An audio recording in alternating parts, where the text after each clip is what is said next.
ਕਰਦੇ ਨੇ। ਡਾਕਟਰ ਸਾਹਿਬ ਤੁਹਾਨੂੰ ਕੋਈ ਗੱਲ ਦਾ ਸੁਣਾਓ।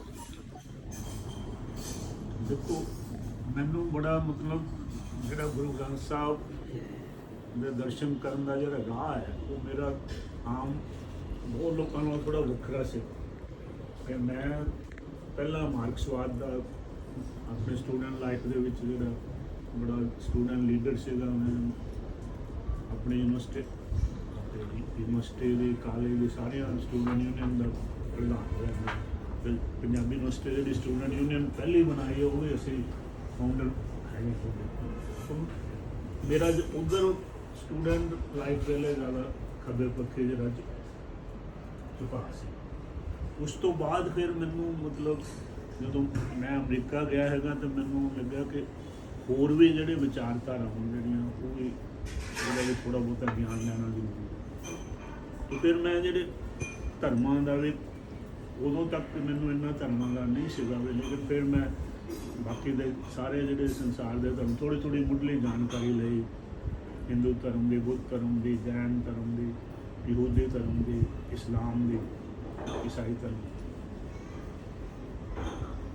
उस तो बाद मैनू जो सब तो अखीर दे विच जिहड़ा है मैं मतलब इदां दा भी असीं चलो सिख परिवार च पैदा होए हैं, जट सिख परिवार च पैदा होए हैं, तो इस तरह का थोड़ा बहुता तो सानू विरासत दे विच जिहड़ा है वो गुरु ग्रंथ साहब थोड़ा बहुता तो पता सीगा। लेकिन जदों मैं सारा मार्क्सवाद भी थोड़ा बहुता समझा, फिर मैं सारे धर्मां दे मुढ़ली जानकारी लई, तो फिर मैं दोबारा गुरु ग्रंथ साहब का जिहड़ा डूंघाई नाल समझण का यतन किया। तो मैं फिर इस सिट्टे ते पहुंचा भी दुनिया दे विच जिहड़ी जिथे चिंतन का खेत्र है, सोच का, फलसफे का, अध्यात्म का खेत्र, रूहानियत का, वो जी शिखर है वो गुरु ग्रंथ साहब। ये मतलब एक तो होंगे ना बंदे ने शुरू ही उतों किया।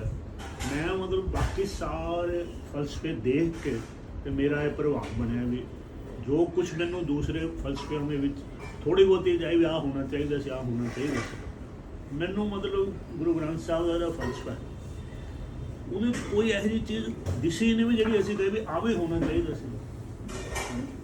मैं अपने मतलब प्रभावित होना भी मार्क्सवाद में मैनू बहुत मतलब अज भी मैनू प्रभावित करना है। लेकिन मैं कहा भी ये एक चीज़ मैनू मतलब आ चीज़ा होनिया चाहिए। जिदा मार्क्सवाद का जो सिद्धांत है भी मोटे तौर पर भी जो है किरत करो तो वंड छको। तो मैंने भी एक तीजी चीज़ भी होनी चाहिए सी। इस तरह से मार्क्सवाद कहते भी बंदे का जो आदमी वाल देखने का जो नज़रिया है कि बंदा की है, मनुख की जी असलीयत की है, तो वो कहते भी मोटे तौर पर भी बंदे का शरीर है तो बंदे का मन है। तो मैनू लगा कि नहीं इस तो भी कोई बंदे की जी हैगी होर भी वो होंद है भी शरीर तो मन तक सीमित नहीं भी टू जो आप कहना अंग्रेजी 2 डायमेंशन शरीर तो मन। मैं कहना नहीं ये बंदा जो अधूरा है ये चीज़ होर भी चाहिए। तो वो हूँ जी चीज़ है जी मैनू कमियां न से वो गुरु ग्रंथ साहब के है कि जी किरत करो नाम जपो वंड छको जी चीज़ आ गई नाम। हूँ किरत करो नाम जपो तो ही वंड के छकिया जा सकता। जे मतलब नाम जपन का मतलब भी असी ये नहीं है कि नाम जपन का मतलब सिर्फ जपना है भी जिस तरह वाहिगुरू या कोई भी नाम जपन का मतलब है कि रूहानी तौर अपनी रूहानी जी होंद के बारे चेतना यही चीज़ है कि जी गुरु साहब कहते कि मेरा जो मन है मेरा शरीर है या मेरी जी होंद है वो शरीर तो मन तक सीमित नहीं है। असल दे विच जी मनुख की होंद का जो तत्त है वो रूहानी या चेतना या आत्मा गुरबाणी अनुसार मन तो जो स्वरूप है अपना मूल मूल मूल का मतलब है एसेंस जिन्होंने आप कहते तत्त सार जीवन का जो तो किस तरह गुरबाणी कहते भी देखो 84 लाख जूना परमात्मा ने पैदा की, लेकिन मनुखी जी जून है ये सारे वक्री। तो गुरबाणी कहते अवर जोन तेरे पनहारे इस धरती पे तेरी सिकवारी ਮਨੁੱਖ ਨੂੰ ਉਹ ਕਹਿ ਰਿਹਾ ਕਿ ਜਿੰਨੀਆਂ ਵੀ 84 ਲੱਖ ਬਾਕੀ ਦੀਆਂ ਜੂਨਾਂ ਪੈਦਾ ਕੀਤੀਆਂ, ਆਵਰ ਜੋਨ ਤੇਰੀ ਪਨਹਾਰੀ, ਪਨਹਾਰੀ ਦਾ ਮਤਲਬ ਪਾਣੀ ਤੋਂ, ਤੇਰੀ ਸੇਵਾ ਲਈ ਪਰਮਾਤਮਾ ਨੇ ਬਣਾਈਆਂ। ਇਸ ਧਰਤੀ 'ਤੇ ਤੇਰੀ ਸਿੱਖਦਾਰੀ, ਸਿੱਖਦਾਰੀ ਮਨੇ ਸਰਦਾਰੀ, ਵੀ ਪਰਮਾਤਮਾ ਨੇ ਮਨੁੱਖ ਦੀ ਜਿਹੜੀ ਉਹਦੀ ਇਹਨਾਂ ਸਾਰੀਆਂ 84 ਲੱਖ ਜੂਨਾਂ ਦੇ ਉੱਪਰ ਸਰਦਾਰੀ ਸਥਾਪਿਤ ਕੀਤੀ। ਤੇ ਕਿਉਂ ਕੀਤੀ, ਕਿਹੜੀ ਚੀਜ਼, ਆਖਰ 84 ਲੱਖ ਬਾਕੀ ਜੂਨਾਂ ਕੋਲ ਕਿਹੜੀ ਚੀਜ਼ ਨਹੀਂ ਹੈ ਜਿਹੜੀ ਸਾਡੇ ਕੋਲ ਹੈਗੀ ਹੈ, ਜਿਹਦੇ ਸਿਰ ਤੇ ਬਾਕੀਆਂ ਨੂੰ ਸਾਰੇ ਸਾਡੇ ਸੇਵਾਦਾਰ ਬਣਾਤਾ, ਸਾਡੀ ਸਰਦਾਰੀ ਸਥਾਪਿਤ ਕਰਤੀ। ਤੋ ਜ਼ਾਹਰ ਹੈ ਕਿ ਉਹਨਾਂ ਕੋਲ ਇਹ ਨਹੀਂ, ਚੇਤਨਾ ਨਹੀਂ। ਤੋ ਅਸਲ ਦੇ ਵਿੱਚ ਜਿਹੜੀ ਮਨੁੱਖ ਦੀ ਜਿਹੜੀ ਤੋ ਮਨੁੱਖ ਜਿਹੜਾ ਆਪਣੀ ਚੇਤਨਾ ਦੇ ਸਿਰ ਤੇ, ਤੋ ਇਹ ਜਿਹੜਾ ਨਾਮ ਜਪਣਾ ਹੈਗਾ ਇਹ ਮਨੁੱਖੀ ਚੇਤਨਾ ਜਗਾਉਣ ਦੀ। ਤੋ ਇਹ ਇਸ ਤਰ੍ਹਾਂ ਹੀ ਜਿਹੜੀ ਜਦੋਂ ਇੱਕ ਬਾਕੀ ਜਿੰਨੇ ਦੁਨੀਆ 'ਚ ਇਨਕਲਾਬ ਹੋਏ ਆ ਉਹ ਮੁੱਖ ਤੌਰ 'ਤੇ ਸਮਾਜਿਕ ਇਨਕਲਾਬ ਹੈ। ਉਹਨਾਂ ਦਾ ਇਹ ਸੀਗਾ ਕਿ ਉਹਨਾਂ ਦਾ ਜਿਹੜਾ ਟੀਚਾ ਇਹ ਸੀਗਾ ਕਿ ਸਮਾਜ ਨੂੰ ਬਦਲਿਆ ਜਾਵੇ, ਸਮਾਜ ਤਬਦੀਲੀ। ਉਹ ਕਹਿੰਦੇ ਜੇ ਸਮਾਜ ਬਦਲ ਗਿਆ ਤਾਂ ਮਨੁੱਖ ਆਪਣੇ ਆਪ ਬਦਲ ਜਾਣਗੇ। ਤਾਂ ਆਪਾਂ ਨਾ ਦੇਖੋ ਆਪਣਾ ਹੁਣ ਤੱਕ ਦਾ ਜਿਹੜਾ ਤਜਰਬਾ ਕੀ ਦੱਸ ਰਿਹਾ ਕਿ ਅਸੀਂ ਦੋ ਵੱਡੇ ਦੁਨੀਆ ਦੇ ਵਿੱਚ ਜਿਹੜੇ ਰੂਸ ਦਾ ਇਨਕਲਾਬ ਦੇਖਿਆ 1917 ਵਿੱਚ, 1949 ਦੇ ਵਿੱਚ ਚੀਨ ਦੇ ਵਿੱਚ ਇਨਕਲਾਬ ਹੈ। ਤਾਂ ਉਸੇ ਸਿਧਾਂਤ ਨਾਲ ਆਏ ਨੇ ਦੋਨੋਂ ਕਿ ਸਮਾਜ ਬਦਲ ਗਿਆ, ਸਮਾਜ ਤਬਦੀਲੀ, ਲੇਕਿਨ ਮਨੁੱਖ ਨਹੀਂ ਬਦਲਿਆ। ਔਰ ਫਿਰ ਕੀ ਹੋਇਆ ਕਿ ਬੈਕ ਗੇਅਰ ਲੱਗ ਗਿਆ, ਰਿਵਰਸ ਗੇਅਰ ਲੱਗ ਗਿਆ। ਵੀ ਹੁਣ ਦੋਨੋਂ ਇਨਕਲਾਬ ਉਹ ਨਹੀਂ ਰਹੇ ਜੋ ਸੀਗੇ। ਮਤਲਬ ਆਖਰ ਹੁਣ ਰੂਸ ਨੇ ਤਾਂ ਪੁਤਨ ਨੇ ਤਾਂ ਕਿਹਾ ਵੀ ਇਹ ਸਾਡੇ ਤੋਂ ਗਲਤੀਆਂ ਹੋਈਆਂ। ਸਾਡਾ ਜਿਹੜਾ ਉਹ ਹੁਣ ਅੱਜ ਦਾ ਜਿਹੜਾ ਰੂਸ ਹੈ ਉਹ ਕਹਿੰਦਾ ਵੀ ਸਾਡੀ ਜਿਹੜੀ ਈਸਾਈ ਵਿਰਾਸਤ ਹੈ, ਅਸਲੀ ਸਾਡੀ ਇਹ ਵਿਰਾਸਤ ਹੈ। ਇੱਥੋਂ ਤੱਕ ਹੈ ਕਿ ਰੂਸ ਦੀ ਜਿਹੜੀ ਕਮਿਊਨਿਸਟ ਪਾਰਟੀ ਹੈ ਉਹ ਕਹਿੰਦੇ ਕਿ ਸਾਡੇ ਤੋਂ ਬੜੀ ਗਲਤੀ ਹੋਈ ਹੈ ਕਿ ਅਸੀਂ ਈਸਾਈ ਧਰਮ ਦਾ ਵਿਰੋਧ ਕੀਤਾ। ਅਸਲ ਦੇ ਵਿੱਚ ਤਾਂ ਸਾਡੀ ਹੈ ਹੀ ਵਿਰਾਸਤ ਹੀ ਈਸਾਈ ਧਰਮ ਹੈ। ਤਾਂ ਇਹ ਚੀਜ਼ ਉਹਨਾਂ ਨੂੰ ਮਤਲਬ ਸਿੱਖਣੀ ਪਈ। ਇੱਦਾਂ ਜਿਹੜਾ ਚਾਈਨਾ ਦੇ ਵਿੱਚ ਵੀ ਜੋ ਉਹਨਾਂ ਦਾ ਪਹਿਲਾਂ ਸੀਗਾ ਇਨਕਲਾਬ ਦਾ ਸੰਕਲਪ, ਉਹਦੇ 'ਚ ਬੁਨਿਆਦੀ ਤਬਦੀਲੀਆਂ ਆਈਆਂ। ਲੇਕਿਨ ਉਹ ਜਿਹੜੀ ਚੀਜ਼ ਸੀ ਸਾਡਾ ਜਿਹੜਾ ਸਿੱਖ ਇਨਕਲਾਬ ਹੈ ਉਹਦੇ 'ਚ ਪਹਿਲਾਂ ਹੀ ਗੁਰੂ ਸਾਹਿਬ ਨੇ ਕਿਹਾ ਕਿ ਜਿਹੜੀ ਜ਼ਰੂਰੀ ਜਿਹੜੀ ਚੀਜ਼ ਹੈ ਉਹ ਮਨੁੱਖ ਤੇ ਜੋੜ ਹੈ, ਮਨੁੱਖ ਨੂੰ ਬਦਲਣਾ। ਇਹ ਕਿਸੇ ਵੀ ਦੁਨੀਆ ਦੇ ਇਨਕਲਾਬ ਦੇ ਵਿੱਚ ਇਹ ਸੰਕਲਪ ਹੈ ਹੀ ਨਹੀਂ। ਤਾਂ ਗੁਰੂ ਗ੍ਰੰਥ ਸਾਹਿਬ ਜਿਹੜੇ ਆ ਮਨੁੱਖ ਨੂੰ ਬਦਲਣ ਦਾ ਫਲਸਫਾ ਹੈ। ਤਾਂ ਮੈਨੂੰ ਮਤਲਬ ਜਿਹੜਾ ਕਿ ਮਤਲਬ ਜਿਹੜਾ ਸਭ ਤੋਂ ਮੈਂ ਜਿਹਨੂੰ ਕਹਾਂਗਾ ਜਿਹੜਾ ਮੇਰੇ ਹਿਸਾਬ ਨਾਲ ਜਿਹੜਾ ਅੱਛਾ ਜਿਹੜਾ ਕੋਰਸ ਗੁਰੂ ਗ੍ਰੰਥ ਸਾਹਿਬ ਬਾਰੇ ਦਿੱਤਾ ਜਾਂਦਾ ਸੀ ਕਿ ਇਹ ਦਿੱਲੀ 'ਚ ਦਿੱਤਾ ਸ਼ਾਰਟ ਟਰਮ ਕੋਰਸ ਨੂੰ ਗੁਰੂ ਗ੍ਰੰਥ ਸਾਹਿਬ। ਇਸ ਕਰਕੇ ਕਹਿੰਦਾ ਕਿ ਮੈਂ ਉਹਦੇ ਨਾਲ ਮੇਰਾ ਕਈ ਸਾਲ ਦਾ ਵਾਰ ਹੁਣ ਵੀ ਹੈ, ਪਰ ਹੁਣ ਉਹ ਮਤਲਬ ਉਹ ਅੱਗੇ ਮੈਨੂੰ ਮਹੀਨੇ 'ਚ 1-2 ਵਾਰੀ ਜਾ ਕੇ ਲੈਕਚਰ ਦੇਣਾ ਪੈਂਦਾ। ਮੈਂ ਗੈਸਟ ਫੈਕਲਟੀ ਜਿਹਨੂੰ ਕਹਿੰਦੇ ਉਹਦੇ ਵਿੱਚ ਸੀਗਾ ਅਤੇ ਮੈਨੂੰ ਵਿਸ਼ਾ ਦਿੱਤਾ ਜਾਂਦਾ। ਮੈਂ ਤੁਹਾਨੂੰ ਤਾਂ ਦੱਸਦਾ ਕਿ ਮੈਂ ਸਾਰੀ ਦੁਨੀਆ 'ਚ ਮਤਲਬ ਮੈਨੂੰ ਮੌਕਾ ਮਿਲਿਆ ਹੈ ਗੁਰਦੁਆਰਾ ਸਾਹਿਬਾਨ ਜਾਂ ਹੋਰ ਇਕੱਠਾਂ 'ਚ। ਵੱਧ ਤੋਂ ਵੱਧ ਮੈਂ 5 ਲੱਖ ਬੰਦਿਆਂ ਦਾ ਵੀ ਇੱਥੇ ਦੋਰੀ ਪੰਥਕ ਕੰਠ ਜਿਹੜਾ ਫਤਿਹਗੜ੍ਹ ਸਾਹਿਬ ਤੋਂ ਵੱਡੇ 'ਚ 5 ਲੱਖ ਬੰਦਿਆਂ ਨੂੰ ਮੈਂ ਸੰਬੋਧਿਤ ਕੀਤਾ ਹੈਗਾ। ਔਰ ਗੁਰੂ ਗ੍ਰੰਥ ਸਾਹਿਬ ਬਾਰੇ ਜਿੰਨੀ ਕੁ ਮੇਰੀ ਜਾਣਕਾਰੀ ਸਾਂਝੀ ਕੀਤੀ ਔਰ ਬਹੁਤ ਹੀ ਮੈਨੂੰ ਅੱਛਾ ਹੁੰਗਾਰਾ ਵੀ ਮਿਲਿਆ। ਇੱਥੋਂ ਤੱਕ ਕਿ ਤੁਸੀਂ ਛੋਟੀ ਜਿਹੀ ਮੈਂ ਐਗਜ਼ਾਮਪਲ ਦਿੰਦਾ, ਜਦੋਂ ਉੱਥੇ 5 ਲੱਖ ਦਾ ਇਕੱਠ ਸੀ ਅਤੇ ਉੱਥੇ ਮੈਂ ਗੁਰੂ ਗ੍ਰੰਥ ਸਾਹਿਬ ਬਾਰੇ ਅੱਜ ਮੈਂ ਤੁਹਾਡੇ ਨਾਲ ਗੱਲਾਂ ਕੀਤੀਆਂ, ਇੱਥੇ ਮੈਂ ਕੀਤੀਆਂ। ਤਾਂ ਇੱਕ ਆਏ ਮੈਨੂੰ ਬਾਅਦ 'ਚ ਨਾ ਗੱਲ ਕਰਕੇ ਅਤੇ ਅੱਧ ਖੜ ਉਮਰ ਦੇ ਆਪਣੇ ਸੀ ਜੱਟ ਸਿੱਖ ਸੀ, ਮੈਨੂੰ ਕਹਿੰਦਾ ਜੀ ਦੇਖੋ, ਕਹਿੰਦੇ ਮੇਰੇ ਬੱਚਾ ਨਹੀਂ ਹੈ, ਮੇਰੇ ਔਲਾਦ ਨਹੀਂ ਹੈ, ਕਹਿੰਦੇ ਜ਼ਮੀਨ ਮੇਰੀ ਚੰਗੀ ਹੈ। ਉਹ ਕਹਿੰਦੇ ਮੈਂ ਤੁਹਾਡੀ ਗੱਲ ਸੁਣੀ ਹੈ, ਕਹਿੰਦੇ ਮੈਂ ਫੈਸਲਾ ਕਰ ਲਿਆ ਕਿ ਮੈਂ ਜ਼ਮੀਨ ਆਪਣੀ ਤੁਹਾਡੇ ਨਾਲ। ਮੈਂ ਕਿਹਾ ਕਿਉਂ? ਕਹਿੰਦੇ ਤੁਸੀਂ ਆ ਜਿਹੜਾ ਗੁਰੂ ਗ੍ਰੰਥ ਸਾਹਿਬ ਨੇ ਦੱਸਿਆ, ਇਹ ਮੇਰਾ ਜਿੰਨੀ ਜ਼ਮੀਨ ਹੈ ਨਾ ਇਹ ਸਾਰੀ ਇਹ ਗੁਰੂ ਗ੍ਰੰਥ ਸਾਹਿਬ ਦਾ ਜਿੱਦਾਂ ਤੁਸੀਂ ਸੁਣਿਆ, ਜਿੱਦਾਂ ਜਿਸ ਢੰਗ ਨਾਲ ਤੁਸੀਂ ਦਿੱਤਾ, ਮੈਂ ਚਾਹੁੰਦਾ ਕਿ ਤੁਸੀਂ ਇਹ ਦੇ ਦਿਓ। ਅਤੇ ਇਹ ਕਹਿੰਦੇ ਮੇਰੀ ਜ਼ਮੀਨ ਲੈ ਲਓ। ਮੈਂ ਉਹਨਾਂ ਨੂੰ ਹੱਥ ਜੋੜੇ, ਮੈਂ ਕਿਹਾ ਚਲੋ, ਮੈਂ ਕਿਹਾ ਮੇਰੇ ਵੀ ਪਰਮਾਤਮਾ ਨੇ ਬੜੀ ਕਿਰਪਾ ਹੈ ਸਾਡੇ 'ਤੇ, ਸਾਡੇ ਕੋਲ ਮਤਲਬ ਕੋਈ ਸਾਧਨ ਹੈਗੇ ਖਾਣ ਪੀਣ ਦੇ, ਕੋਈ ਮੈਨੂੰ ਮੈਂ ਤੁਹਾਡੀ ਇੱਕ ਗੱਲ ਜ਼ਮੀਨ ਨਹੀਂ ਮੈਂ ਤੁਹਾਡੀ ਲੈ ਸਕਦਾ, ਪਰ ਮੈਂ ਤੁਹਾਡਾ ਇਹ ਜ਼ਰੂਰ ਕਰਾਂਗਾ ਵੀ ਤੁਹਾਡੀ ਭਾਵਨਾ ਜਿਹੜੀ ਉਹ ਮੈਂ ਮਤਲਬ ਵੀ ਮੈਂ ਆਪਣਾ ਪੂਰਾ ਜੋ ਤੁਸੀਂ ਚਾਹੁੰਦੇ ਹੋ ਕਿ ਆਪਣੇ ਮੈਂ ਸਾਰਾ ਜੀਵਨ ਹੁਣ ਆਪਣਾ ਇੱਧਰ ਸਮਰਪਿਤ ਕਰਾਂ, ਉਸ ਉੱਥੇ ਹੀ ਕਰਾਂ। ਉਦੋਂ ਮੈਂ ਅਮਰੀਕਾ ਹੀ ਸੀਗਾ। ਮੈਂ ਕਿਹਾ ਮੈਂ ਹੁਣ ਬਾਕੀ ਦਾ ਜੀਵਨ ਦੇਣਾ। ਮੈਂ ਕਿਹਾ ਤੁਹਾਡੇ ਤੋਂ ਮੈਂ ਇੰਨਾ ਪ੍ਰਭਾਵਿਤ ਹੋਇਆ ਵੀ ਤੁਸੀਂ ਮੇਰੇ ਨਾਲ ਉੱਚੇ ਹੋ। ਮੈਂ ਕਿਹਾ ਵੀ ਮੈਂ ਵੀ ਗੁਰੂ ਗ੍ਰੰਥ ਸਾਹਿਬ ਦੀ ਗੱਲ ਵੀ ਤੁਸੀਂ ਤਾਂ ਆਪਣੇ ਸਾਰੀ ਜ਼ਮੀਨ ਹੀ ਦੇਣ ਨੂੰ ਧਿਆਨ ਨਹੀਂ ਕਰਦੇ, ਇੰਨੀ ਤਾਂ ਮੈਂ ਵੀ ਨਹੀਂ ਕਰ ਸਕਦਾ ਸੀਗਾ। ਇਸ ਕਰਕੇ ਤੁਸੀਂ ਜਿਹੜੀ ਮੈਨੂੰ ਜ਼ਮੀਨ ਨਹੀਂ ਮੈਨੂੰ ਤੁਹਾਨੂੰ ਚਾਹੀਦੀ, ਪਰ ਜਿਹੜੀ ਤੁਸੀਂ ਭਾਵਨਾ ਮੈਨੂੰ ਦਿੱਤੀ ਹੈ ਉਹਦੇ ਨਾਲ ਮੇਰੇ ਜੀਵਨ ਦੀ ਦਿਸ਼ਾ ਬਦਲ ਗਈ ਅੱਜ ਤੋਂ। ਮੈਂ ਕਿਹਾ ਅੱਜ ਤੋਂ ਮੇਰਾ ਜੀਵਨ ਦਾ ਮੁੱਖ ਮੰਤਵ ਇਹ ਹੋ ਜਾਏਗਾ ਕਿ ਮੈਂ ਗੁਰੂ ਗ੍ਰੰਥ ਸਾਹਿਬ ਦਾ ਸੁਣਿਆ ਦੁਨੀਆ ਨੂੰ। ਤੋ ਇਹ ਚੀਜ਼ ਤੋਂ ਮੈਨੂੰ ਮਤਲਬ ਯਕੀਨ ਹੈ ਕਿ ਇਹਦੇ ਨਾਲ। ਅੱਛਾ ਹੁਣ ਗੱਲ ਇਹ ਹੈ ਕਿ ਜਿਹੜਾ ਜੇ ਮੈਨੂੰ ਪੁੱਛੋ ਨਾ ਇੱਕ ਫਿਕਰੇ ਦੇ ਵਿੱਚ ਕਿ ਤੁਸੀਂ ਇੰਨਾ ਕਿ ਮੈਂ ਜਿਵੇਂ ਤੁਹਾਨੂੰ ਦਿੱਲੀ 'ਚ ਜਿਹੜਾ ਉਹ ਦਿੱਤਾ ਜਾਂਦਾ ਕੋਰਸ, ਉਹਦੇ ਵਿੱਚ ਜਿਹੋ ਜਿਹੇ ਬੰਦੇ ਜਿਹੜੇ ਸੁਣਦੇ ਸੀਗੇ ਉਹ ਕੋਰਸ, ਤੁਹਾਡਾ ਲੈਕਚਰ ਸੁਣਨ ਨੂੰ ਜਿਹੜਾ ਇਕੱਠ ਹੁੰਦਾ ਸੀ, ਇੱਦਾਂ ਦਾ ਇਕੱਠ ਮੈਂ ਕਿਤੇ ਦੁਨੀਆ 'ਚ ਨਹੀਂ ਦੇਖਿਆ। ਨਾ ਪੰਜਾਬ 'ਚ, ਮੈਨੂੰ ਸਾਰੀਆਂ ਯੂਨੀਵਰਸਿਟੀਆਂ ਲੈਕਚਰ ਦੇਣ ਦਾ ਮੌਕਾ ਮਿਲਦਾ, ਮੈਨੂੰ ਹੋਰ ਵੀ ਜਗ੍ਹਾ, ਮੈਨੂੰ ਅਮਰੀਕਾ, ਕੈਨੇਡਾ, ਇੰਗਲੈਂਡ, ਹਰ ਇੱਕ ਯੂਰਪ 'ਚ ਵੀ।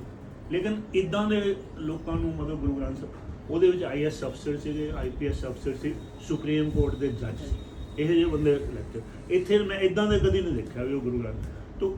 ਲੇਕਿਨ ਮੈਨੂੰ ਜੇ ਮੈਂ ਕਹੋ ਨਾ ਇੰਨਾ ਕੁ ਮੈਨੂੰ ਸਮਝ ਆਈ ਹੈ ਵੀ ਜੇ ਮੈਨੂੰ ਤੁਸੀਂ ਕਹੋ ਵੀ ਆਖਿਰ ਤੁਸੀਂ ਗੁਰੂ ਗ੍ਰੰਥ ਸਾਹਿਬ ਦੇ ਕੀ ਸਿੱਖਿਆ, ਮੈਂ ਕਹਿੰਦਾ ਵੀ ਮੇਰੇ ਹਿਸਾਬ ਨਾਲ ਜੇ ਇੱਕ ਮੈਨੂੰ ਕਹੇ ਨਾ ਫਿਕਰੇ ਤੁਸੀਂ ਸਾਰਾ ਗੁਰੂ ਗ੍ਰੰਥ ਸਾਹਿਬ ਦਾ ਸੁਣਿਆ ਦੱਸ ਦਿਓ, ਤੇ ਉਹ ਕੀ ਹੈ?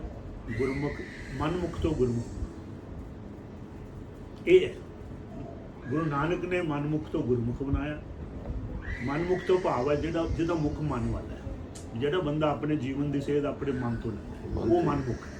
ਹੁਣ ਸਮੱਸਿਆ ਕੀ ਹੈ ਕਿ ਮਨ ਜਿਹੜਾ ਹੈ, ਮਨ ਚੰਚਲ ਹੈ, ਮਨ ਜਿਹੜਾ ਉਹ ਸਥਿਰ ਨਹੀਂ ਹੈ।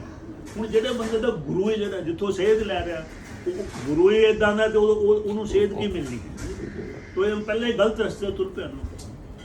ਲੇਕਿਨ ਗੁਰੂ ਦਾ ਕੀ, ਗੁਰਮੁਖ ਦਾ ਕੀ ਮਤਲਬ ਹੈ? ਗੂ ਤੇ ਰੂ। ਗੂ ਦਾ ਮਤਲਬ ਇਹ ਦੋ ਸੰਸਕ੍ਰਿਤ ਦੇ ਸ਼ਬਦ ਹੈ। ਗੂ ਦਾ ਮਤਲਬ ਅੰਧਕਾਰ, ਰੂ ਦਾ ਮਤਲਬ ਚਾਨਣ। ਅੰਧਕਾਰ ਤੋਂ ਚਾਨਣ ਵਾਲਾ ਅਰਥਾਤ ਗਿਆਨ। ਤੇ ਜਿਹੜਾ ਬੰਦਾ ਮਨ ਦੀ ਥਾਂ ਤੇ ਗਿਆਨ ਤੋਂ ਸੇਧ ਲੈ ਗਿਆ ਗੁਰੂ ਤੋਂ, ਉਹ ਗੁਰਮੁਖ ਬਣ ਗਿਆ ਤੇ ਉਹ ਸਹੀ ਰਾਹ ਤੇ ਤੁਰ ਗਿਆ। ਹੁਣ ਗੱਲ ਇਹ ਹੈ ਕਿ ਇਹ ਗੁਰੂ ਨਾਨਕ ਦਾ ਸਿਧਾਂਤ ਹੈ, ਲੇਕਿਨ ਉਹਨੂੰ ਅਮਲੀ ਜਾਮਾ ਕਿਹਨੇ ਪਹਿਨਾਇਆ? ਇਸ ਗੁਰੂ ਗੋਬਿੰਦ ਸਿੰਘ ਨੇ। ਉਹ ਮਤਲਬ ਗੁਰੂ ਗੋਬਿੰਦ ਸਿੰਘ ਦਾ ਖਾਲਸਾ ਜਿਹੜਾ ਹੈ, ਉਹ ਗੁਰੂ ਨਾਨਕ ਦੇ ਗੁਰਮੁਖ ਨੂੰ ਉਹਨਾਂ ਨੇ ਖਾਲਸਾ ਬਣਾਇਆ। ਤਾਂ ਖਾਲਸਾ ਉਹੀ ਚੀਜ਼ ਹੈ ਕਿ ਜਿਹੜਾ ਚੇਤਨ ਮਨੁੱਖ ਹੈ ਪੂਰਨ ਤੌਰ ਤੇ। ਗੁਰੂ ਗੋਬਿੰਦ ਸਿੰਘ ਜੀ ਕਹਿ ਰਹੇ ਨੇ ਪੂਰਨ ਜੋਤ ਜਗੇ ਘਟ ਮੈਂ ਤਬ ਖਾਲਸਾ ਤਾਹੀ ਖਾਲਸਾ ਨਾ ਖਾਲਸ ਜਾਣੋ। ਖਾਲਸ ਉਹੀ ਹੈ ਖਾਲਸਾ ਮੇਰਾ ਜਿਹਦੇ ਅੰਦਰ ਪੂਰਨ ਜੋਤ ਜਾਗੇ, ਜਿਹੜਾ ਪੂਰੀ ਤਰ੍ਹਾਂ ਚੇਤਨ ਮਨੁੱਖ ਬਣ ਗਿਆ। ਅੰਗਰੇਜ਼ੀ 'ਚ ਕਹਿੰਦੇ ਅਨਲਾਈਟਨਡ, ਫੁੱਲੀ ਅਨਲਾਈਟਨਡ ਪਰਸਨ ਹੈ। ਤਾਂ ਹੁਣ ਇੱਥੇ ਜਦੋਂ ਆਪਾਂ ਲਿਆਉਂਦੇ ਹਾਂ ਗੁਰੂ ਗ੍ਰੰਥ ਸਾਹਿਬ ਨੂੰ ਵੀ ਅਸੀਂ ਮਨਮੁਖ ਤੋਂ ਗੁਰਮੁਖ, ਔਰ ਗੁਰਮੁਖ ਹੀ ਪ੍ਰੈਕਟੀਕਲ ਜਿਹੜੇ ਉਹ ਜਦੋਂ ਰੂਪ ਦੇ ਵਿੱਚ ਖਾਲਸਾ ਹੈ, ਤਾਂ ਫਿਰ ਬਾਬਾ ਬੰਦਾ ਸਿੰਘ ਬਹਾਦਰ ਕਿੱਥੇ ਆਉਂਦੇ ਆ? ਕਿਉਂਕਿ ਮੇਰਾ ਮੰਨਣਾ ਹੈ ਕਿ ਸਿਧਾਂਤ ਗੁਰੂ ਨਾਨਕ ਦਾ, ਅਮਲੀ ਜਾਮਾ ਗੁਰੂ ਗੋਬਿੰਦ ਸਿੰਘ ਦਾ, ਪਰ ਉਸ ਨੂੰ ਸਮਾਜ ਤੇ ਲਾਗੂ ਕਰਨ ਵਾਲੇ, ਉਸ ਸਿਧਾਂਤ ਦੇ ਅਨੁਸਾਰ ਰਾਜ ਸਥਾਪਿਤ ਕਰਨ ਵਾਲੇ ਬਾਬਾ ਬੰਦਾ ਸਿੰਘ ਬਹਾਦਰ ਹੈ। ਇਹਦਾ ਮਤਲਬ ਹੈ ਕਿ ਬਾਬਾ ਬੰਦਾ ਸਿੰਘ ਬਹਾਦਰ ਮਤਲਬ ਸਿੱਖ ਇਨਕਲਾਬ ਨੂੰ ਸੰਪੂਰਨ ਕਰਨ ਵਾਲੇ, ਤਾਂ ਏਡਾ ਵੱਡਾ ਉਹਨਾਂ ਦਾ ਦਰਜਾ ਹੈ। ਤਾਂ ਹੁਣ ਮੈਂ ਆਖਰੀ ਗੱਲ ਇਹ ਕਿ ਵੀ ਆਖਰ ਦੇਖੋ, ਇੱਕ ਜਿਹੜੀ ਅੱਜ ਦਾ ਜਿਹੜਾ ਪੰਜਾਬ ਹੈ ਉਹਦੇ 'ਚ ਕੀ ਸਾਰਥਕਤਾ ਹੈ ਬਾਬਾ ਬੰਦਾ ਸਿੰਘ ਬਹਾਦਰ। ਸਮੱਸਿਆ ਇਹ ਹੈ ਕਿ ਜੇ ਆਪਾਂ ਨੈਤਿਕ ਦੇਖੀਏ, ਆਰਥਿਕ ਦੇਖੀਏ, ਸਮਾਜਿਕ ਪੱਖੋਂ ਦੇਖੀਏ, ਸੱਭਿਆਚਾਰਕ ਸਦਾਚਾਰਕ ਪੱਖੋਂ, ਤਾਂ ਜਿਹੜਾ ਪੰਜਾਬ ਹੈ, ਇਹ ਪ੍ਰੋਫੈਸਰ ਪੂਰਨ ਸਿੰਘ ਉਹਨੇ ਬਹੁਤ ਵੱਡੇ ਵਿਦਵਾਨ ਨੇ, ਉਹਨਾਂ ਨੇ ਇੱਕ ਗੱਲ ਕਹੀ ਹੈ, ਸਭ ਤੋਂ ਜਿਹੜੀ ਵਧੀਆ ਗੱਲ ਉਹ ਕਹਿ ਗਏ, ਕਹਿੰਦੇ ਪੰਜਾਬ ਜਿਉਂਦਾ ਗੁਰਾਂ ਦੇ ਨਾਮ। ਇਹਦਾ ਮਤਲਬ ਪੰਜਾਬ ਦਾ ਨੈਤਿਕ, ਆਰਥਿਕ, ਸਮਾਜਿਕ, ਸਦਾਚਾਰਕ, ਸੱਭਿਆਚਾਰਕ ਆਧਾਰ ਹੀ ਜਿਹੜਾ ਉਹ ਸਿੱਖ ਧਰਮ ਬਣਾ ਰਿਹਾ, ਸਿੱਖ ਫਲਸਫਾ ਬਣਾ ਰਿਹਾ। ਤਾਂ ਹੁਣ ਉਹਨੂੰ ਲਾਗੂ ਕਰਨ ਵਾਲਾ ਕੌਣ? ਬਾਬਾ ਬੰਦਾ ਸਿੰਘ ਬਹਾਦਰ। ਉਹਦੇ ਸਮਾਜਿਕ ਜਾਂ ਰਾਜਨੀਤਿਕ ਸਰੋਕਾਰ ਜਿਹੜੇ ਨੇ ਉਹ ਉਹਨਾਂ ਨੇ ਪੂਰੇ ਕੀਤੇ। ਤਾਂ ਅੱਜ ਕੀ ਸਮੱਸਿਆ ਹੈ? ਜੇ ਆਪਾਂ ਇੱਕ ਹੋਰ ਵੀ ਮੋਟੇ ਤੌਰ ਤੇ ਲਈਏ ਨਾ ਪੰਜਾਬ, ਚਲੋ ਇਤਿਹਾਸਿਕ ਪਰਿਪੇਖ 'ਚ ਮੈਂ ਤੁਹਾਨੂੰ ਦੱਸਦਾ ਵੀ 1849 ਦੇ ਵਿੱਚ ਇਹੀ ਜਿੱਥੇ ਇਸ ਪੰਜਾਬ 'ਚ ਆਪਾਂ ਬੈਠੇ, ਇਹ ਦੁਨੀਆ ਦਾ ਸਭ ਤੋਂ ਖੁਸ਼ਹਾਲ ਖਿੱਤਾ ਸੀਗਾ, ਸਭ ਤੋਂ ਜ਼ਿਆਦਾ ਪੜ੍ਹਿਆ ਲਿਖਿਆ।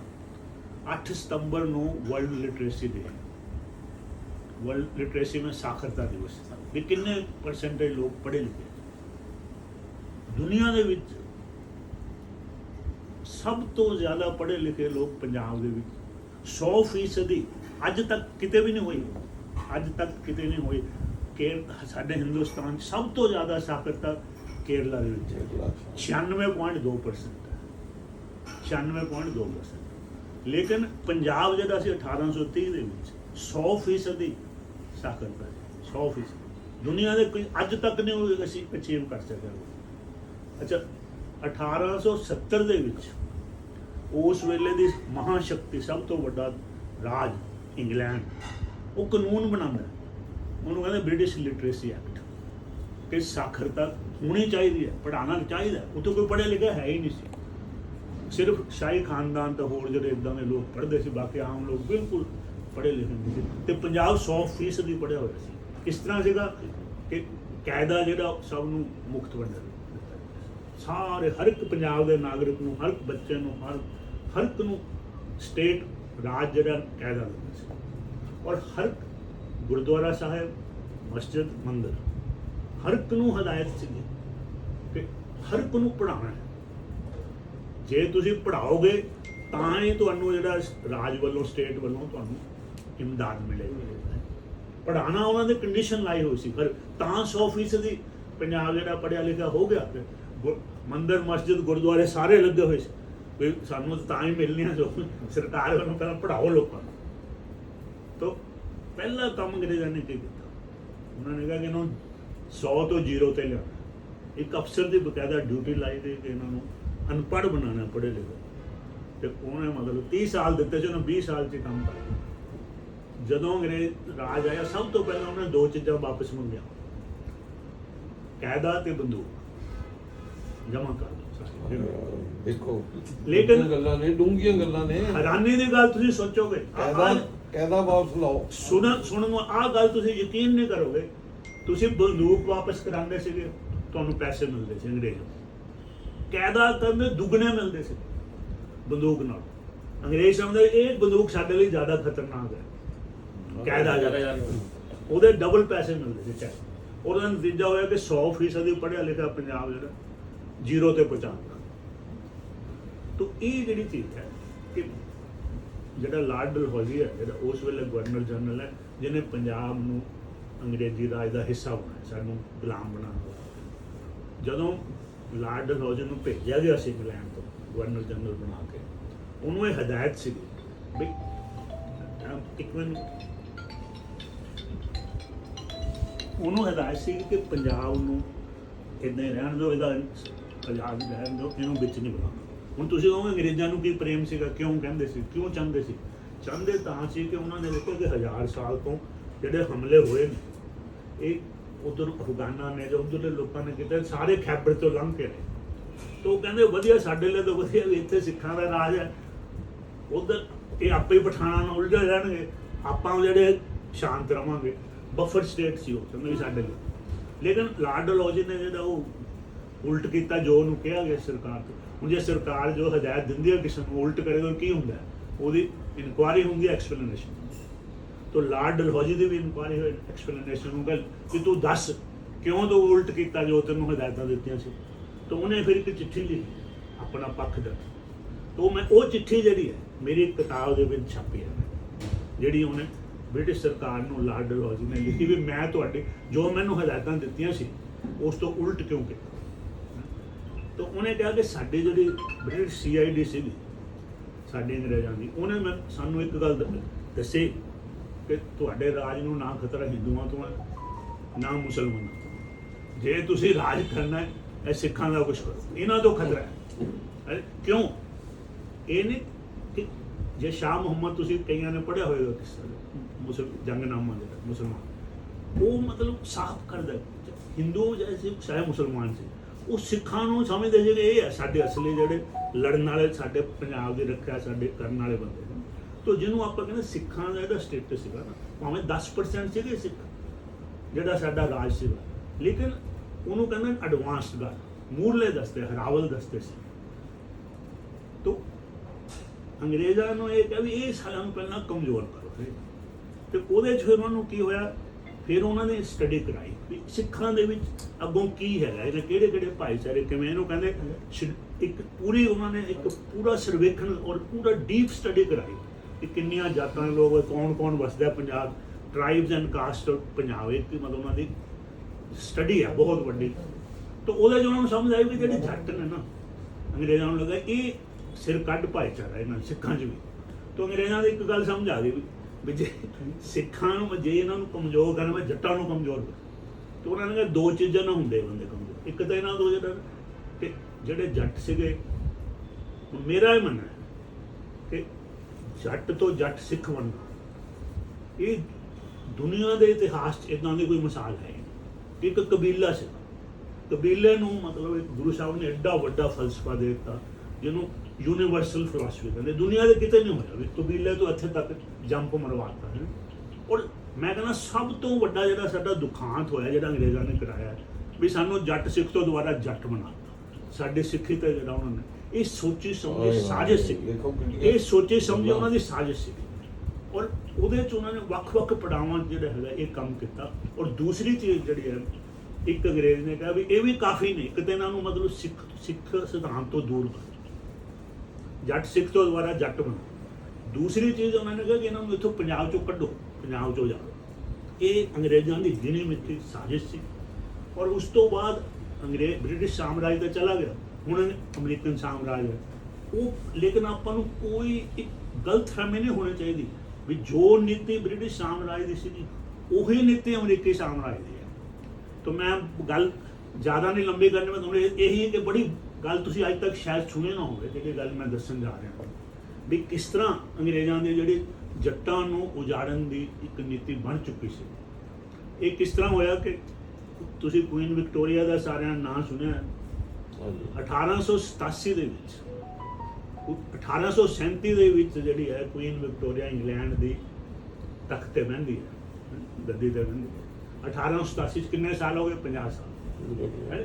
50 ਸਾਲ ਨੂੰ ਕਹਿੰਦੇ ਗੋਲਡਨ ਜੁਬਲੀ। ਜਦੋਂ ਗੋਲਡਨ ਜੁਬਲੀ ਕੁਈਨ ਵਿਕਟੋਰੀਆ ਦੀ ਮਨਾਈ ਗਈ ਤੇ ਪੰਜਾਬ ਤੋਂ ਫੌਜੀਆਂ ਦੀ ਇੱਕ ਟੁਕੜੀ ਲੰਡਨ ਗਈ ਜਿਹਨੇ ਪਰੇਡ ਦੇ ਵਿੱਚ ਹਿੱਸਾ ਲਿਆ ਤੇ ਮੈਜੋਰਟੀ ਜੱਟ ਸੀ। ਇੱਕ ਉਸ ਤੋਂ ਬਾਅਦ ਫੇਰ ਹੋਈ ਹੈ 10 ਸਾਲ ਬਾਅਦ 1897। ਕਿੰਨੇ ਸਾਲ ਹੋ ਗਏ ਰਾਜ ਕਰਦਾ? 60 ਸਾਲ। ਕਿਉਂ ਉਹਨੂੰ ਕਹਿੰਦੇ ਡਾਇਮੰਡ ਜੁਬਲੀ, ਗੋਲਡਨ ਜੁਬਲੀ ਤੋਂ ਬਾਅਦ ਡਾਇਮੰਡ ਜੁਬਲੀ। ਡਾਇਮੰਡ ਜੁਬਲੀ ਕਿਉਂ ਮਨਾਈ ਗਈ ਕਿ ਕੁਈਨ ਵਿਕਟੋਰੀਆ ਤੋਂ ਪਹਿਲਾਂ ਕੋਈ ਵੀ ਬ੍ਰਿਟਿਸ਼ ਸ਼ਾਸਕ 60 ਸਾਲ ਰਾਜ ਨਹੀਂ ਕੀਤੇ। ਸਭ ਤੋਂ ਪਹਿਲੀ ਉਹ ਹੈ ਜਿਹਨੇ ਸਭ ਤੋਂ ਲੰਬਾ ਰਾਜ ਉਹਦਾ ਹੋਇਆ। ਤੇ ਉਹਨਾਂ ਨੇ ਕਿਹਾ ਇੱਕ ਸਪੈਸ਼ਲ ਹੁਣ ਗੋਲਡਨ ਦਾ ਸੀ ਮਨਾ ਲਈ ਕਿ ਡਾਇਮੰਡ ਮਨਾਣੇ। ਡਾਇਮੰਡ ਜੁਬਲੀ 1897 ਉਹ ਪਹਿਲੀ 1887 'ਚ ਮਨਾਈ ਗਈ ਹੈ। 1897 ਡਾਇਮੰਡ ਜੁਬਲੀ ਮਨਾਈ। ਉਹਦੇ ਵਿੱਚ ਫਿਰ ਪੰਜਾਬ ਤੋਂ ਲੈ ਕੇ ਗਏ ਮਤਲਬ ਉਹੀ ਫੌਜੀ ਜਿਹੜੇ, ਔਰ ਜ਼ਿਆਦਾ ਫੌਜੀ 90% ਜ਼ਿਆਦਾ ਵੀ ਜੱਟ ਹੀ ਸੀਗੇ। ਉਹਨਾਂ ਨੂੰ ਤੁਸੀਂ ਦੇਖੋ ਸ਼ਰਾਰਤ, ਉਹਨਾਂ ਨੂੰ ਉੱਥੋਂ ਲੰਡਨ ਤੋਂ ਵੈਨਕੂਵਰ ਲੈ ਕੇ ਗਏ ਕੈਨੇਡਾ। ਕੈਨੇਡਾ ਲੈ ਜਾ ਕੇ ਉਸ ਵੇਲੇ ਦੁਆਬੇ ਦੇ ਵਿੱਚ ਆਲਰੇਡੀ, ਕਿਉਂਕਿ ਸਭ ਤੋਂ ਸੰਘਣੀ ਵਸਤੂਆਂ ਜ਼ਮੀਨ ਦੀ ਕਿੱਲਤ ਆ ਗਈ ਸੀ ਜੱਟਾਂ ਨੂੰ, ਵੀ ਜ਼ਮੀਨ ਵੰਡੀ ਗਈ ਸੀ। ਹਾਲੇ ਮਾਲਵੇ ਤਾਂ ਨਹੀਂ ਸੀ, ਲੇਕਿਨ ਉੱਥੇ ਮਾਝੇ 'ਚ ਨਹੀਂ ਸੀ। ਦੁਆਬੇ ਦੇ ਵਿੱਚ ਦੁਆਬੇ ਕਿਉਂਕਿ ਵਸਤੂ ਸਭ ਤੋਂ ਸੰਘਣੀ ਸੀ, ਜੱਟਾਂ ਦੀ ਜ਼ਮੀਨ ਜਿਹੜੀ ਘਟ ਗਈ ਸੀ। ਤਾਂ ਜ਼ਮੀਨ ਦੀ ਮਾਲਕੀਅਤ ਘਟ ਚੁੱਕੀ ਸੀ। ਅੰਗਰੇਜ਼ ਨੇ ਕਿਹਾ ਇਹੀ ਵਧੀਆ ਤਰੀਕਾ, ਉਹਨਾਂ ਨੂੰ ਵੈਨਕੂਵਰ ਦਿਖਾਇਆ। ਕਹਿੰਦੇ ਘੁੰਮ ਫਿਰ ਕੇ ਦੇਖੋ ਕਿੰਨੀ ਉਪਜਾਊ, ਸਾਰੀ ਜ਼ਮੀਨ ਜਿੰਨੀ ਮਰਜ਼ੀ ਆ ਕੇ ਸਾਂਭ ਲਓ। ਕਹਿੰਦੇ ਤੁਸੀਂ ਬੇਟਾ ਜਾਓ ਪੰਜਾਬ 'ਚ ਇਹ ਪ੍ਰਚਾਰ ਕਰੋ ਕਿ ਆਪਣੇ ਲਈ ਤਾਂ ਜੱਟਾਂ ਲਈ ਤਾਂ ਕੈਨੇਡਾ ਹੀ ਮੁਲਕ ਹੈ। ਇਹ 1897 'ਚ ਅੰਗਰੇਜ਼ ਨੇ ਜਾ ਕੇ ਟੀਕਾ ਲਾਇਆ ਇੱਥੇ ਵੀ ਆਪਾਂ ਜੱਟਾਂ ਦੇ ਦਿਮਾਗ 'ਚ ਪਾਤਾ ਵੀ ਆਪਾਂ ਕੈਨੇਡਾ ਜਾਣਾ। ਹੁਣ ਮੈਂ ਤੁਹਾਨੂੰ ਆਖਰੀ ਗੱਲ ਇਹ ਦੱਸਣੀ ਹੈ ਕਿ ਇਹ ਤਾਂ ਅਮਰੀਕੀ ਸਾਮਰਾਜ ਨੇ ਕਿਸ ਤਰ੍ਹਾਂ ਉਹੀ ਨੀਤੀ ਅੱਗੇ ਵਧਾਈ। ਮੈਂ 1971 'ਚ ਗਿਆ। ਉਸ ਵੇਲੇ ਬਾਬਾ ਜੀ ਨੂੰ ਪਤਾ ਕਿ ਵੀਅਤਨਾਮ ਦੀ ਲੜਾਈ ਚੱਲ ਰਹੀ ਸੀ। ਤਾਂ ਮੈਂ ਕਿਉਂਕਿ ਤੁਹਾਨੂੰ ਦੱਸਿਆ ਮੈਂ ਸਟੂਡੈਂਟ ਲੀਡਰ ਸੀਗਾ ਤੇ ਅਸੀਂ ਉਹਦੀ ਲੜਾਈ ਦੇ ਵਿਰੁੱਧ ਬਹੁਤ ਬੋਲਦੇ ਹੁੰਦੇ ਸੀਗੇ। ਯੂਨੀਵਰਸਿਟੀਆਂ ਕਾਲਜਾਂ ਜਾ ਕੇ ਲੈਕਚਰ ਕਰਨੇ ਵੀ ਗਲਤ ਲੜਾਈ ਤੇ ਅਮਰੀਕੀ ਸਾਮਰਾਜ ਗਲਤ ਲੜਾਈ ਕਰ ਰਿਹਾ, ਜੋ ਵੀ ਹੈ। ਹੁਣ ਜਦੋਂ ਮੈਂ ਗਿਆ ਅਮਰੀਕਾ, ਉਸ ਵੇਲੇ ਇਹੀ ਮਾਹੌਲ ਉੱਥੇ ਸੀ ਵੀ ਸਾਰੇ ਜਿਹੜੇ ਸਟੂਡੈਂਟ ਸੀ ਸਾਰੇ ਲੜਾਈ ਦੇ ਵਿਰੁੱਧ, ਬਹੁਤ ਵੱਡੀ ਮੂਵਮੈਂਟ। ਮੈਨੂੰ ਤਾਂ ਪਤਾ ਹੀ ਨਹੀਂ ਲੱਗਾ ਮੈਂ ਅਮਰੀਕਾ ਪਹੁੰਚ ਗਿਆ। ਜਿਹੜੇ ਵੀ ਕਾਲਜ ਮੈਨੂੰ ਯੂਨੀਵਰਸਿਟੀ ਦਿਓ ਲੈਕਚਰ, ਜਿੱਥੇ ਇੱਦਾਂ ਲੈਕਚਰ ਉੱਥੇ ਲੈਕਚਰ। ਅੱਛਾ, ਉੱਥੇ ਇੱਕ ਨਿਊਯਾਰਕ ਦੇ ਵਿੱਚ ਹੈ ਕੋਲੰਬੀਆ ਯੂਨੀਵਰਸਿਟੀ। ਸ਼ਾਇਦ ਤੁਹਾਡੇ ਵਿੱਚੋਂ ਕਈਆਂ ਨੂੰ ਪਤਾ ਹੈ ਕਿ ਉੱਥੇ ਹਮੇਸ਼ਾ ਸਭ ਤੋਂ ਜ਼ਿਆਦਾ ਜਿਹੜੇ ਸਾਡੇ ਭਾਰਤੀ ਵਿਦਵਾਨ ਉੱਥੋਂ ਦੇ ਪੜ੍ਹੇ, ਔਰ ਸਾਡੇ ਜਿਹੜੇ ਡਾਕਟਰ ਅੰਬੇਡਕਰ ਜੀ ਨੇ, ਇਹਨਾਂ ਨੇ ਵੀ PhD ਕੋਲੰਬੀਆ ਯੂਨੀਵਰਸਿਟੀ ਤੋਂ ਕੀਤੀ ਹੈ। ਤਾਂ ਉੱਥੇ ਜਦੋਂ ਮੈਂ ਗਿਆ ਤਾਂ ਕੋਲੰਬੀਆ ਯੂਨੀਵਰਸਿਟੀ ਬੋਲਣ, ਤੇ ਉੱਥੇ ਮੈਨੂੰ ਬੰਗਾਲੀ ਮਿਲੇ। ਬੰਗਾਲੀ ਉਹ PhD ਕਰ ਰਹੇ ਸੀ। ਉਹਨਾਂ ਨਾਲ ਫਿਰ ਉਹ ਬੜੇ ਦਿਮਾਗੇ ਬੰਦੇ, ਉਹਨਾਂ ਨਾਲ ਸਾਡੇ ਯਾਰੇ।